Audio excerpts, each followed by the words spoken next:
गुरुदेव, जीवन में प्रतिकूल परिस्थिति आने पर भक्ति बाधित हो जाती है। गुरुदेव मार्गदर्शन करें, प्रतिकूल परिस्थिति में आज का सत्संग सुना है? हाँ, अभी भक्ति में हमारे रंग नहीं आया, इसलिए प्रतिकूलता में हम टूट जाते हैं, क्योंकि हम भक्ति सुख में नहीं है, अभी अनुकूलता का हम भोग करते हैं, इसलिए प्रतिकूलता में हम टूट जाते हैं। तो हमको थोड़ा और बढ़ाना चाहिए अपनी भक्ति को, भगवान नाम जप करना, भगवत लीलाओं का गायन करना, कुछ भागवतिक पाठ करना और दूसरों की सेवा करना। इससे हमारे अशुभों का नाश हो, हमारे हृदय में भक्ति का रंग बढ़े, तो प्रतिकूलता में भी बहुत सुख मिलता है। अनुकूलता का तो भोग होता है और वास्तविक सुख प्रतिकूलता में मिलता है, क्योंकि प्रतिकूलता में कोई साथ नहीं देता, तब हमारा मन प्रभु की तरफ जाता है वास्तविक। देखो, एक बार दुर्योधन ने श्री दुर्वासा जी को चातुर्मास भर सेवा की, और जब दुर्वासा जी प्रसन्न हुए तो उनका वरदान मांगो, तो उसके हृदय में द्वेष था पांडवों के प्रति। तो उसने कहा, जिस समय द्रौपदी जी बटलोई में पालें उस समय आप जाइएगा, हमारे भ्राताश्री से अतिथि बन करके आप स्वागत स्वीकार कीजिएगा, ये हमारी इच्छा है।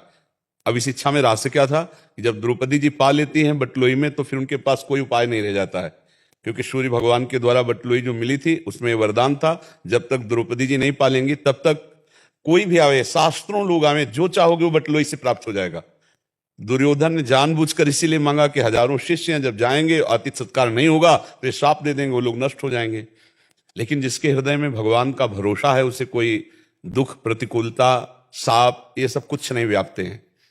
गए दुर्वासा जी, युधिष्ठिर जी ने देखा, प्रणाम किया और कहा, महाराज आइए, एक स्वागत के विषय में पूछा, आइए आप जलपान कीजिए, भोजन कीजिए। उन्होंने कहा, भोजन करूंगा, यमुना स्नान करके आ रहा हूं। ये ठीक उस समय गए जब द्रौपदी जी ने पा करके बटलोई मांझ कर रख दिया था।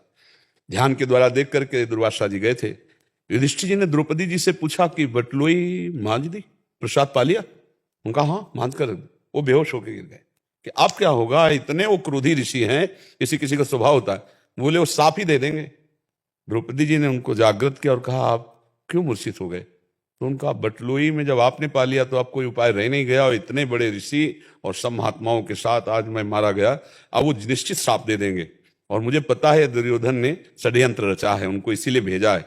तो उनका, आप एक बटलोई के ऐसा मांझ कर रख देने से आप निराश हो गए? आपको श्री कृष्ण की याद नहीं आई, जो विश्वम्बर हैं, जो पूरे विश्व का भरण पोषण करते हैं? मैं अभी उनको बुलाती हूँ, हर समस्या का समाधान। देखो, ये भक्ति का रंग होता है। उदास नहीं हुई, मूर्छित नहीं हुई द्रौपदी जी, क्योंकि द्रौपदी जी को परिपक्वता प्राप्त हो चुकी है सभा में कि श्री कृष्ण के सिवा कोई मेरा नहीं है। जब वहां वस्त्र हरण की बात थी तो उनको पूरा ज्ञान हो चुका था, शरणागति परिपक्व वहीं उससे हुई थी। उन्होंने पुकारा, हे द्वारिकावासिन श्री कृष्ण, हे मेरे गोविंद। भगवान पीताम्बर फहराते हुए आ गए और कहा, कृष्णा। द्रौपदी का एक नाम कृष्णा भी। कृष्णा, मुझे बहुत भूख लगी। बोले, काय को विनोद करते प्रभु, समस्या तो भोजन की है ना। तो क्यों? बोले, बटलोई में पा करके रख दिया है, धो करके। तो भगवान का नाम है एक है करतुम अकर्तुम अन्यथा करतुम सर्व समर्था सा ईश्वरा। बोले, लाओ बटलोई। और बटलोई से एक सीख से एक पत्ती निकाली सब्जी की जो बनी हुई थी। अब आप हमको ये बताइए कि इतना पवित्र व्यवहार करने वाली पतिव्रता द्रौपदी बड़ा जूठन छोड़ेंगी? दूसरी बात, जब बटलोई में वरदान है कि द्रौपदी के पाने के बाद कुछ नहीं बचेगा, तो उसमें वो शीत कैसे बच सकता है? करतुम अकर्तुम अन्यथा करतुम भगवान निकाले, और जे ही ऐसे रखा तो विश्व पूरा तृप्त हो गया। अब दुर्वासा जी तो यहां से आचमन करने की जगह नहीं, बोले जाओ बुला के लाओ। वहां गए, बोले महाराज, बोले वरदान मांग लो, भले हमारे आचमन की इच्छा नहीं, सब शिष्यों सहित सब पूरे।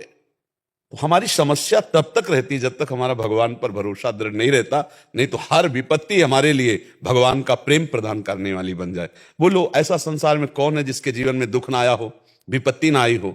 पर दुख और विपत्ति सबको तोड़ देती है, वही उससे उबर पाता है जो भगवान की भक्ति में रत है, जो भगवान के चिंतन में रत है, कि भगवान करतुम अकर्तुम अन्यथा करतुम है। आज विपत्ति आई है तो मेरे नाथ मुझे संभालेंगे। मुझे देखो, अगर भगवान का भरोसा ना हो तो शरीर के रोग, समाज की प्रतिकूलता, अर्थ की अव्यवस्था, हमारे परिवार की मांगे, ये सब चिंता, शोक, भय से व्याकुल के रहती। कोई भी हो, आप देख लो अपने दिमाग में, अगर भरोसा भगवान का है कि वो है ना, तो एक निश्चिंतता रहती। बहुत बड़े मालिक से हमारा संबंध है, वो हर व्यवस्था कर देंगे। भरोसा दृढ़ होना चाहिए।